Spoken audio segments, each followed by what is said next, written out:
సర్కారు బళ్ళల్లో సవలతులు సక్కగా లేవన్న ముచ్చట్లు మనం షాన్నే చూసినాం. ఈ గట్లనే సార్లు లేక పిల్లలు చదువులు సాగుతలేవన్న ముచ్చట్లు కూడా మన జోర్దార్లే ఇదివరకు చెప్పుకున్నాం. కానీ ఈ సర్కారు బళ్ళే ఏం చేయంగానే పిల్లలు గోసపడుతున్నారో చూడుండ్రి.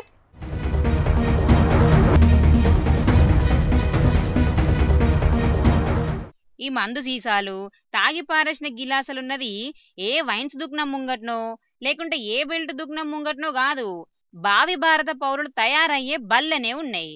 చెట్ల కింద చల్లటి గాలి వీల్చుకుని బుద్ధిగా చదువుకోవాల్సిన పిల్లలు మందు సీసాలు వాసనలు వీల్చుకుంటే బల్లె తిరగాల్సిన పరిస్థితి మోపైతున్నది. శ్రీకాకుళం జిల్లా బూర్జ మండలం అల్లెన ఊళ్ళున్న సర్కార్ బడిని అక్కడి మందు బాబులు తాగుడుకు అడ్డాగా మార్చుకున్నారట. ఇక దీన్ని బడి అనల్లో బార్ అనల్లో కూడా తెలియని పరిస్థితి ఉన్నదని ఆ స్కూలుకు పిల్లలు పంపించే తల్లిదండ్రులు కూడా గరానికి అత్తుర్రు. ఇక బడి సార్ ఏమంటున్నాడో ఈనుండ్రి. పాఠశాల ప్రాంగణంలో అనేకమైనటువంటి అసాంఘిక కార్యక్రమాలు జరుగుతూ ఉన్నాయి. దీనికి కారణం ఏమిటంటే చుట్టూ ప్రహరీ లేకపోవడం.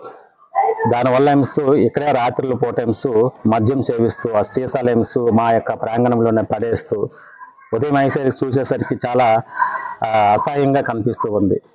అదేవిధంగా మా యొక్క క్లాస్ రూమ్లను కూడా వాళ్ళ ఎమ్స్ ఉపయోగించుకొని ఆ యొక్క సాంఘిక కార్యక్రమం నడిపిస్తూ ఉన్నారు.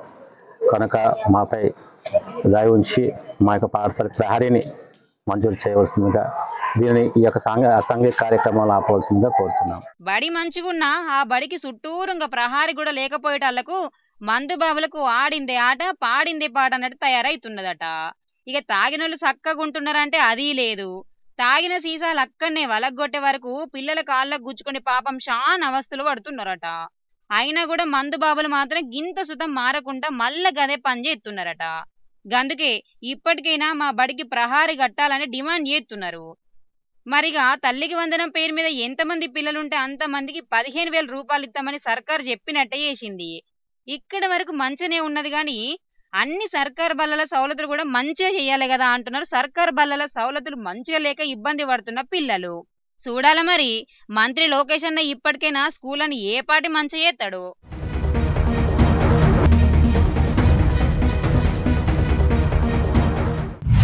మూడు నెలల రేషన్ బియ్యం ఈ నెలనే పోస్తున్నారు కదా.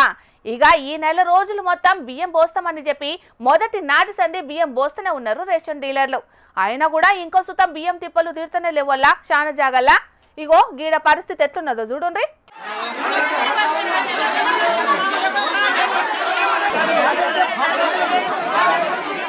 చూస్తున్న రానుల్లా రేషన్ బియ్యం కోసం జనాలు ఎట్లలో పెట్టుకుంటున్నారో. నిర్మల్ జిల్లా బైన్సా మండలం చూచుందులే రేషన్ దుకాణం కాడ పొద్దుడు సందే లైన్లు కట్టిరాట జనాలు. ఏ గంటల కమానం లైన్ల నిల్చున్నా బియ్యం దొరకపోయేటాళ్లకు వాళ్ళే ఇట్లా కొట్టుకునే పరిస్థితి మోపైంది. 3 నెలల బియ్యం ఒకటే పారి వస్తుండేటాళ్లకు బియ్యం తీసుకునేందుకు చాలా సేపు పడుతున్నది కాబట్టి ఆలస్యం అవుతున్నదని రేషన్ డీలర్లు అంటున్నారు. కానీ జనాలు మాత్రం పని పాట ఇడిచిపెట్టుకొని రోజు బియ్యం కోసమే లైన్లు కట్టాలా అని ఇట్లా కోపానికి వస్తున్నారు. ఇది ఇట్లుంటే గిది చూడుండ్రి.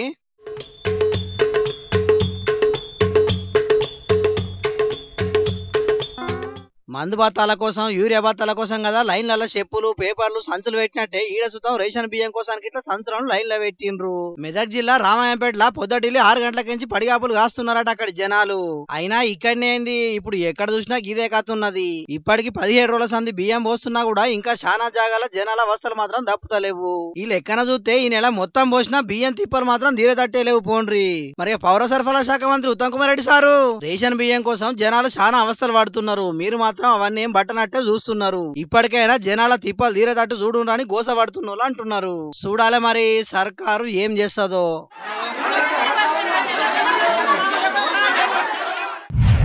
గురుకులాల్లో చదివే పిల్లగాన్లు రూమ్ క్లీన్ చేసుకున్నాడు, టాయిలెట్ గడుక్కున్నట్టు చేస్తే తప్పేమున్నదని ఎస్సీ గురుకులాల కార్యదర్శి అలుగు వర్షిణి మేడం మొన్నట్లా మాట్లాడింది. ఇక ఆ మాటల మీద జాతీయ ఎస్సీ కమిషన్ కూడా కోపానికి వచ్చింది. అట్లెందుకన్నవో చెప్పకుంటే కఠిన చర్యలు తీసుకుంటామని కూడా వార్నింగ్ ఇచ్చింది. అది అట్లుండగానే ఇప్పుడు గీడ చూడుండ్రి పిల్లలు ఏం చేస్తున్నారో. పుస్తకాలు పెన్నులు పట్టుకోవాల్సిన చేతులతోని విద్యార్థులు ఏం చేస్తున్నారో చూస్తున్నారానులా. వికారాబాద్ జిల్లా తాండూరులో ఉన్న నర్సింగ్ హాస్టల్ చదువుతున్న విద్యార్థులు చెత్తను శుభ్రం చేసి పారబోయనికి ఇద్దరిద్దరు కలిసి మోసుకపోతున్నారు. ఓ దిక్కు మొన్నట్లనే అలుగు వర్షిని మేడం హాస్టల్ చదివే విద్యార్థులేం పోష్ ఏరియాలకించి రాలేదు. వాళ్ళు క్లీనింగ్ పనులు చేసుకుంటే తప్పేందన్నట్టే మాట్లాడే వరకు పెద్ద రచ్చనే అయ్యింది. ఇక సర్కార్ పెద్దలు కూడా పిల్లలతోని పనులు చేయించద్దు, అన్ని హాస్టళ్లలో ఆయాలను పెట్టుకోవాలి, వాళ్ళతోనే పనులు చేయించాలని ఆర్డర్ వేసింది. కానీ తాండూరులో ఉన్న సర్కారు నర్సింగ్ హాస్టల్లో మాత్రం అక్కడి వార్డెను విద్యార్థులతోని చెత్త పనులు చేయిస్తున్నారని కొంతమంది విద్యార్థులు గరానికి వస్తున్నారు.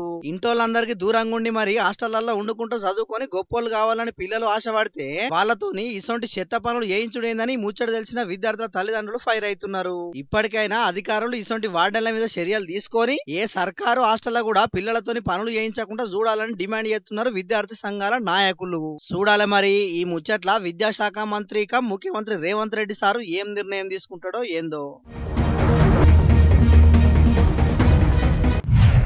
పబ్లిక్ ఇప్పుడు మా రాముల తాత వచ్చే ఇయాల కాబట్టి మరి పెద్ద మనిషి ఇయాలేం వార్త తీసుకొస్తాడో ఆర్చుకుందాం పాండి. తాత ఏందే ఇయాల్టి వార్త? అరే శంకరి, నువ్వు ఈడున్నావారా? నేను నీకోసం నీ ఇంటికాడ ఎంకలాడుతాను కాదురా. ఇక నువ్వు ఇచ్చిన భయాన 50,000 రూపాయలు తీసుకో. ఈ పైసలు నాకెందుకే? నేను తీసుకొని నాకేమవుతావి? అరే ఏదో నా బుద్ధి తక్కువ నేను అమ్ముతాను అన్నరా, పుణ్యం ఉంటదిరా. నేను అమ్మరా భయాన పైసలు తీసుకో. అరే గట్లెట్లుంటది? నువ్వు అప్పుడు మా పెద్ద మనుషులు అమ్ముకుంటే ఏమని మాట్లాడినావు కాగితం రాసినప్పుడు? ఏదో బుద్ధి తక్కువ అన్నరా, నేను అమ్ముతా అని. అప్పుడు పెద్ద మనుషులు అమ్ముకుంటే తీసుకో నీ పైసలు నువ్వు తీసుకోరా, నీ భయాన పైసలు నీ తీసుకోరా. అరే శంకర్ అవ పుణ్యం ఉంటదిరా. అరే ఇంతకు ఈ భయాన దేనికి తీసుకున్నావు? మళ్ళా ఎందుకు తిరిగిస్తున్నావు ముసలోడా? అది చెప్పు ముందు. అరే నాకున్న 20 గుంటల పొలాన్ని వీనికి అమ్ముతానంటే 50,000 రూపాయలు భయాన్ని ఇచ్చిండు పిల్ల. ఇప్పుడు నేను అమ్మరా, నీ 50,000 రూపాయలు నువ్వు భయాన పైసలు ఆపసి తీసుకోరా అంటే అసలుగా తీసుకుంటలేడు పిల్ల అంచనా. అట్లా అట్లా అంటే ఉత్తానే అయిపోద్దా? భయాన కాగితాలు ఎట్లా రాసినావు? ఎట్లే ఉన్నదిరా, నువ్వు కొంటా అని 50,000 రూపాయలు భయాన్ని ఇచ్చినావు కాబట్టి భయాన ఇచ్చినాక కూడా మళ్ళీ నువ్వు కొనను అని అంటే ఈ 50,000 రూపాయలు నువ్వు అడగద్దు అని రాసిర్రు. ఇక నేను భయాన పైసలు 50,000 రూపాయలు తీసుకున్నాక నేను ఆ పొలాన్ని అమ్మను అని అంటే 50,000కు 1,00,000 రూపాయలు కట్టాలని రాసిర్రు. అయితే ఇప్పుడు ఏం చేయమంటారో చెప్పరాదు మరి. పొద్దుగాల పెద్ద మనుషులు తీసుకొని రాపో. పెద్ద మనుషులనే మాట్లాడుకుందాం. అరే నా ఏదో పొరపాటు అయింది తీసుకోరా నువ్వు. పెద్ద మనుషులు తీసుకొని రాపో.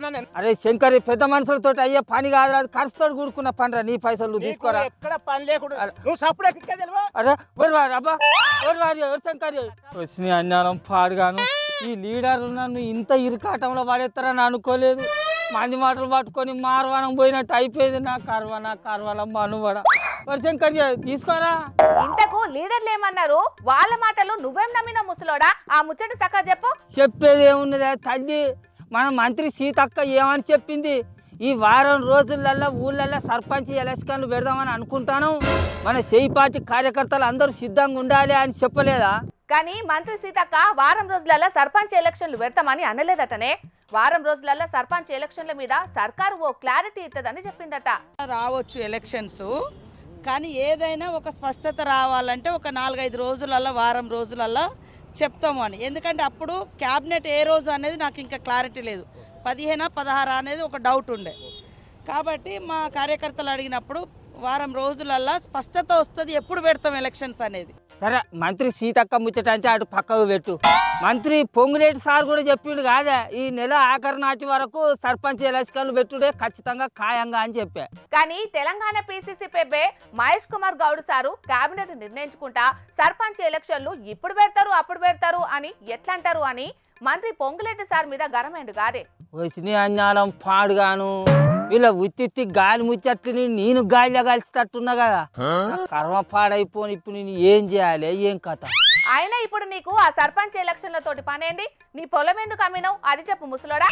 ఏం చెప్పాలనే, అంత నా కర్మనే నా కర్మల మన్నుబాడా. నేను గడిచిన 20 ఏళ్ళ కానుంచి 4 మలకల మన వాడకట్టుకు ఆర్డు నెంబర్గా గెలుతాను కదా. అయితే తాత నీ మీద జనాలకు మస్తు నమ్మికున్నదే.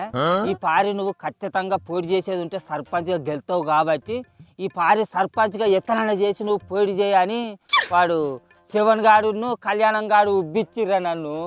ఇంకేమున్నది, ఆ ఖర్చుల కోసానికి ఉన్న 20 గుంటల పొలాన్ని కూడా బేరం పెట్టినవు అంతే కదా.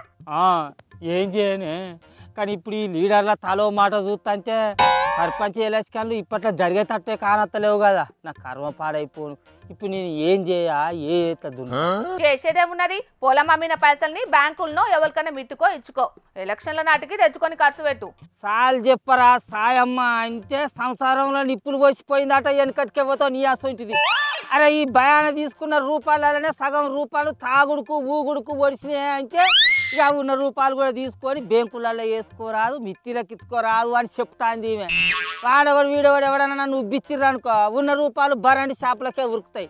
ఇంకా నా దగ్గర రూపాయలు ఏడ మిగిలితే అసలుకే నాకు ఉబ్బెక్కువ, నా ఉబ్బుల మనువ. అయినా నీకేమందమని సర్పంచ్గా పోటీ చేస్తా అని ఏతులు కొడుతున్నావు ముసలోడా? అవసరమా నీకు? వండినాడే తింటా మలుచుకొని పంట అని అందరు నీ లెక్కనే ఆలోచిస్తే ఊరు బాగుపడతా. అది అలక తక్కువదానా? ఎవరో ఒకళ్ళు నా సొంటోళ్ళు ముంగట నడవాలి, నడుము బిగించాలి, ఊరు బాగు కోసం శ్రమించాలి. అందుకే నేను సర్పంచ్గా పోటీ చేద్దామని ఆలోచన చేసిన. అవునవును, నువ్వన్నది కూడా కరెక్టేనే. కాకపోతే ఈ కాలంలో మందు పోయండి, పైసలు మంచండి, పనేడైతాంది చెప్పు. ఈ కథలన్నీ దొంగసాటెంబడి సాగుతూనే ఉండే. అందరు ఓటర్లు అట్లనే ఉన్నారు అనుకున్నాడు పొరపాటే తల్లి. ఓటు అనే ఆయుధాన్ని ఎట్లా వాడుకోవాలో తెలిసిన ఓటర్లు కూడా ఉన్నారు. నీతి నిజాయితీతోటి బతికేటోళ్ళు కూడా ఉన్నారు. అందుకోసమే ఇంతో కొంత ఇప్పటికీ న్యాయం అనేది బతుకున్నది. ఎరికైనా సరే సరే ఇక నీ కడమ వార్తలు అయితే నువ్వు చదువుకో, నా భూమి పంచాయతీ నీకు తెంపుకోవాలి. మరి శంకర్యే నీ ప్రయాణ పైసలు నువ్వు తీసుకుంటావా లేదురా? తీసుకోక కొడుక. ఇలా సగం పైసలు పెద్ద మనుషులకు ఖర్చు పెట్టైనా మంచిదే. నీ దగ్గర భయాన కాగితం ఎట్లా తీసుకోవాలో నాకు బాగా ఎరికే. ఆగు. మా ముసలోడే కాదు, సర్పంచ్గా పోటీ చేద్దాం అనుకున్న వాళ్ళు చాలా మంది ఇప్పటికే పైసలన్నీ తయారు పెట్టుకొని ఎలక్షన్ల డేట్ కోసం ఎదురు చూస్తున్నారట. ఇక మంత్రులు కూడా తేపకోపారి సర్పంచ్, ఎంపీటీసీ, జెడ్పీటీసీ ఎన్నికలు జరుగుతాయని చెప్తుండేటాళ్లకు ఎలక్షన్లు వచ్చినట్టేనని రూపాయలు ఖర్చు పెట్టుడు కూడా చాలు చేసిండ్రట కొంతమంది. మరిగా ఎన్నికల పండుగ ఎప్పుడొస్తుందో ఏం కథనో చూడాలి. మరి ఈ కాలంలో రూపాయికి ఏమొస్తుందల్లా? చిన్న పొలగాన్లు సపరిచ్చే పిప్పర్మెంట్ కూడా రాదు. ఒకప్పుడు రూపాయి ఉన్న అగ్గిపెట్ట కూడా 2 రూపాయలు పెట్టందే దొరుకుతలేదు. అసంటిది 10-20 ఏళ్ల కింద ఉన్న రేటుకే ఈ కాలంలో ఏదన్నా దొరుకుతుందంటే ఎట్లుంటది? గంటాగ్వకి ఏం దొరుకుతుంది, ఎవరు అమ్ముతారు అనుకుంటుండ్రు కదా. అయితే కామారెడ్డి జిల్లా రాజంపేట మండలం బోదాం పాండ్రి.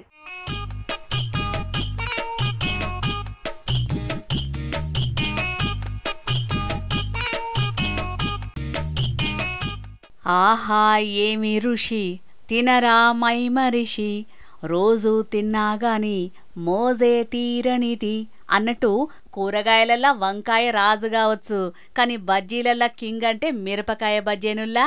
వేడివేడి మిర్చి బజ్జీలు పల్లెంలో పెట్టుకొని తాపకో బుక్క గొరుక్కుంటా బుక్కకిన్ని పచ్చి ఉల్లిగడ్డలు తింటా అంటే స్వర్గం దిగొచ్చినట్టే ఉంటదంటే నమ్ముర్రి.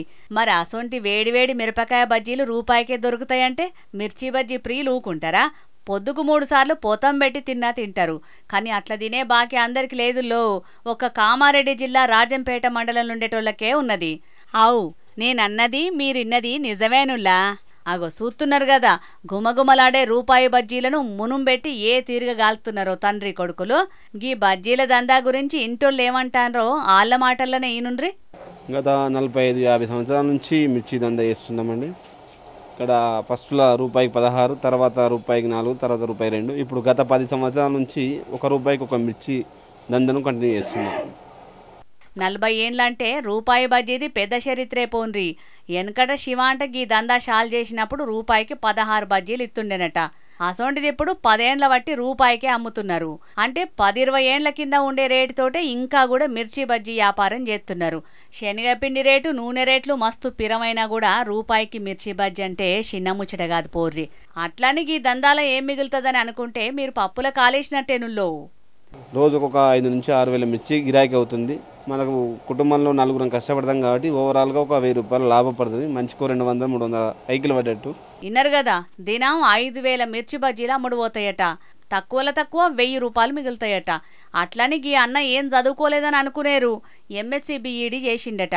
కానీ సత్యనారాయణ అంటే వీళ్ళ తండ్రి గా పక్కకున్న పెద్ద మనిషి పానం మంచిగా లేక కొలు విడిచిపెట్టి గిట్ల గీ వ్యాపారంలోకి దిగిండట. మంచి ముచ్చటే. 40 ఏండ్ల కింద తండ్రి షాల్ చేసిన బజ్జీల వ్యాపారం ఇయ్యాల ఇంటోళ్ళకు ఆధారమైంది. 10 ఏండ్ల బట్టి రేట్లు వెరుక్కుంటా పోతున్నా ఇప్పటికి కూడా 1 రూపాయికి మిర్చి బజ్జీలు అమ్ముతారంటే సత్యనారాయణ సారు బిజినెస్ తెలివితేటలను మెచ్చుకోవాల్సిందే పోర్రి.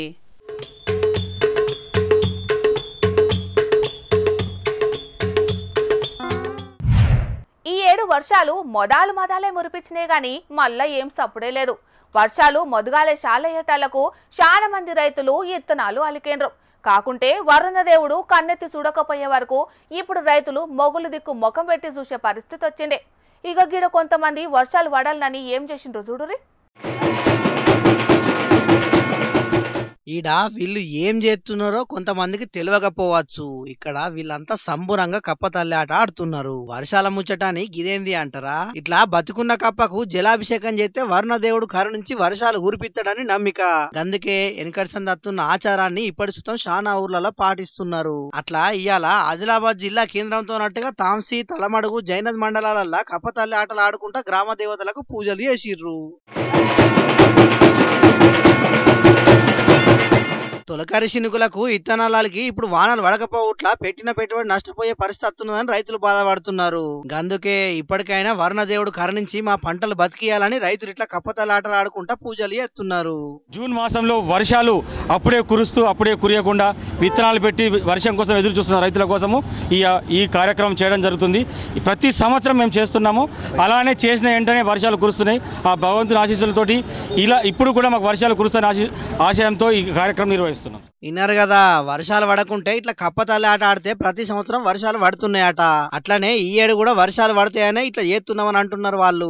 మరిగా వాళ్ళ నమ్మిక ప్రకారం ఈ ఏడు సుతం వర్షాలు దండిగా పడాలని, పంటలు కూడా పుష్కలంగా వండి రైతులు సంబరంగా ఉండాలని మన జోరుదారు తరఫున కూడా కోరుకుంటున్నాం. ఇవాళ కూడా మీకోసం కొన్ని లీలిపుట్టు వార్తలు పట్టుకొచ్చినాం. మరి అవి సుతం చూసేయండి. ఇగో గీ నేషాలు చూసిన రానోళ్ళ ఎట్లున్నాయో, ఇంట్లో సోఫా మీద పడుకున్నట్టే ట్రాక్టర్ మీద వండుకొని ఎట్లా డ్రైవింగ్ చేస్తున్నాడో, ఈడేదో ఆదిశేషి మీద వండుకున్న విష్ణుమూర్తి అని ఫీల్ అవుతున్నాడో లేకపోతే ఏందో గాని చిన్నగా లేవు కదా గీని చిత్రకథలు. బ్రేకు, క్లచ్, ఎక్స్లేటర్ గిట్లా అన్ని గాలికి ఇడిచిపెట్టిండు. ఇక పండుకున్న జాగల్లే స్టీరింగ్ తిప్పుకుంటా ట్రాక్టర్ తోని రోడ్డు మీద హల్చల్ చేసిండు గిట్లా. జోగులాంబ, గద్వాల్ జిల్లాలో జరిగింది ఇది. మళ్ళేమన్నా చిన్నగా పోతున్నాడా అంటే చూడుండ్రు ఎట్లా ట్రాక్టర్ ను రువ్వడి మీద దంచుకోబోతున్నాడో. సినిమాలో చేసే స్టంట్లు సుతం పనికిరావు పోన్రి. ఇక ఇది చూసి అటకెంచి పోయేటోళ్ళందరూ మస్తుగా గుబులు పడ్డారట. నీ ట్రాక్టర్ నీ ఇష్టం, చేసుకుంటూ స్టంట్లు గాని ఖాళీగున్న పొలం మల్లనో లేకపోతే ప్లే గ్రౌండ్ లోనో చేసుకోవాలి. గంతేగాని వేల మంది పోయే హైవేల మీదేందని బగ్గనే గరమైనరట. గీని కథలు చూసి అటకెంచి పోయిన పబ్లిక్ కొందరు. ఇక ఎవరన్నా అట్లా అనగానే లేచి కూర్చున్నాడు. మళ్ళా కొంత దూరం పోంగల్నే గట్లనే వండుకొని డ్రైవింగ్ చేసిండు గీ బద్మాషిగాడు. ఇగిదంతా వెనుకపోంట వచ్చినోళ్ళెవరో వీడియోలు తీసే వరకు ముచ్చట బయటపడ్డది. కానీ ఎంత పైలంగా నడుపుతున్నా సుతం ఇప్పటికే హైవేల మీద దినాం యాన్న ఓ జాగల టక్కర్లు అయితేనే ఉన్నాయి. ఇంకా మీదికెంచి గిసొంటి బద్మాషిగాళ్ళు చేసే స్టంట్లు చెయ్యబట్టి ఇంకా మస్తుగా గుబులు పడుతున్నారు రోడ్డు మీద పోయే పబ్లిక్. గిసొంటోళ్లను పోలీసులు పట్టుకొని 4 అరుసుకుంటే తతిమొల్లు సక్కగైతారని గరమైతున్నారు చాలా మంది రోడ్డు మీద గీ స్టంట్లు చూసిన పబ్లిక్. చూడాలి మరి పోలీసులు దీని మీద ఏం యాక్షన్ తీసుకుంటారో.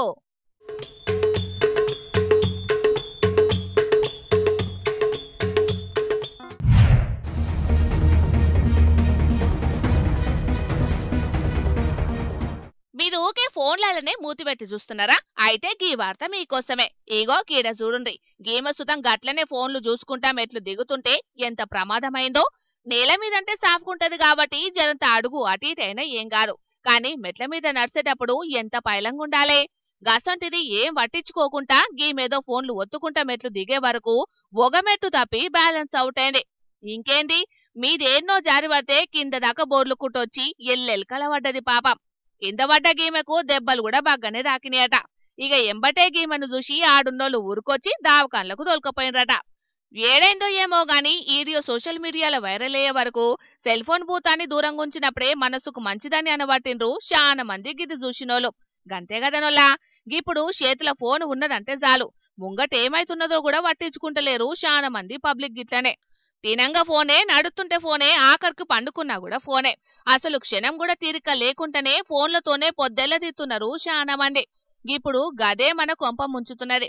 బస్సులు ఏకంగా దిగంగా సుతం ఫోన్లు మాట్లాడుడు చెయ్యబట్టి జారిపోయి కింద పడుతున్నారు ఆడాడ కొందరు గిట్లనే. మొత్తం ఏడాదికి 1100 మందికి మీదనే ఫోన్లు చెయ్యబట్టి ప్రమాదాలైతున్నాయట. చూసిండే కదా పబ్లిక్, రోడ్డు ప్రమాదాలు రైలు ప్రమాదాలు అయినట్లే ఫోన్లు చెయ్యబట్టి కూడా బాగానే ప్రమాదాలైతున్నాయట. జర ఫోన్లను ఊకుకే ఒత్తుకుంటా దాంట్లోనే మూతులు పెట్టి ఆగం కాకుండ్రి. అవసరం ఉన్న కాడికే వాడుకొని ప్రాణాలు పైలంగా కాపాడుకోండ్రి. ఏమంటున్నాం మరి?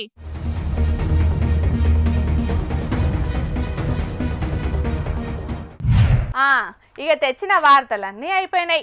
ఇవుల్లా తాజా పంట సమర్పించు ఈ అతి జోర్దార్ వార్తలు. మళ్ళొచ్చే జోర్దార్లా మళ్ళా కలుద్దాం. అప్పటిదాకా చూస్తూనే ఉండుండ్రి హెచ్ఎం టీవీ.